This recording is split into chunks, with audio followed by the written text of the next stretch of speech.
Have you ever been there? I mean, really been there. That moment of just profound despair. When life hits so hard, you question everything and the weight just feels crushing and you find yourself wishing things had just been different. That visceral feeling, like if only that hadn't happened. We've all felt that, I think. It's a natural human reaction.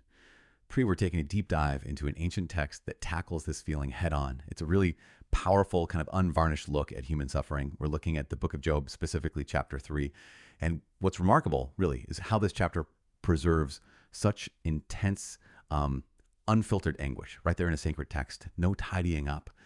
Our mission here is to pull out some key insights from Job's incredibly raw pain and explore how this ancient wisdom can actually strengthen your trust and relationship with God right now in modern life. We'll see how even, intense questioning can be a legitimate part of faith. Okay, so let's unpack this. Job is in this unimaginable state. He's lost everything, kids, wealth, and now his health is just gone. Terrible suffering. He's been sitting silent with his friends for 7 whole days.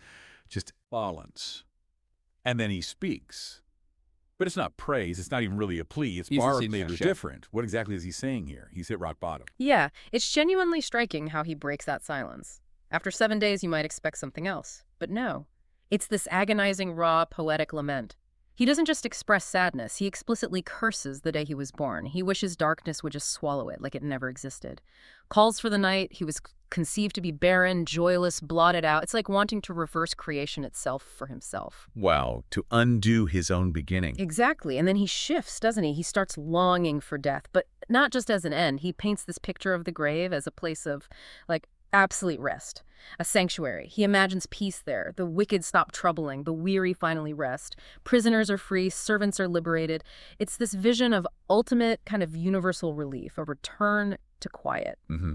So it's not just ending pain. It's finding total peace. Right. And then the questioning gets really sharp. He asks why. Why is life even given to people who are miserable? To the bitter in soul, people who long for death more than, hidden treasure, and actually rejoice when they find the grave. He asks why keep living is granted to someone whose way is hidden, who feels trapped. And then there's that phrase, whom God hath hedged in. That's chilling, especially given the start of the book.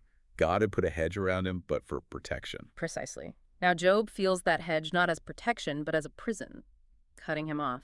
And then that verse, Job 3.25, for the thing which I greatly feared is come upon me. Just utter desolation, seeing your worst fears realized.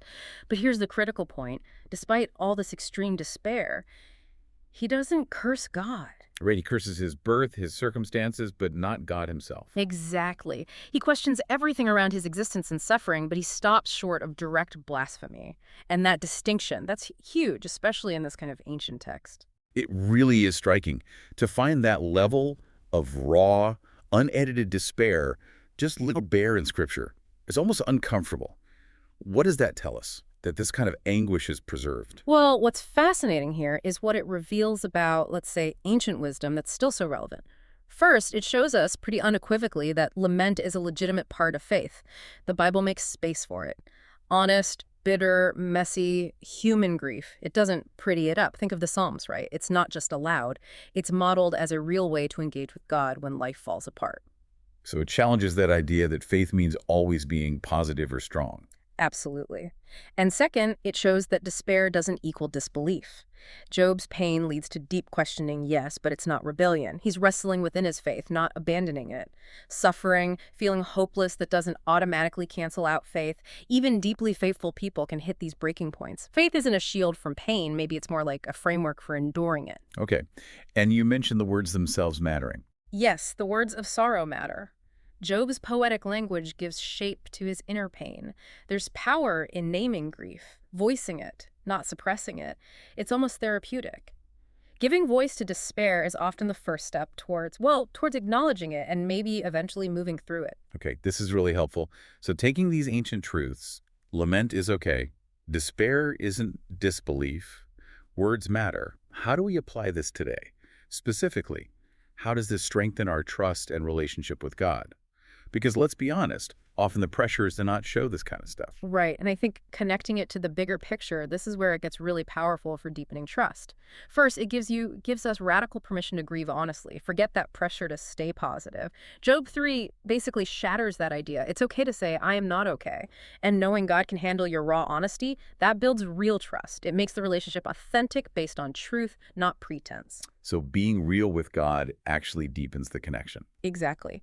Which leads to the second point. Don't confuse your feelings with faithlessness. If you're mourning, questioning, doubting, that doesn't mean your faith is broken.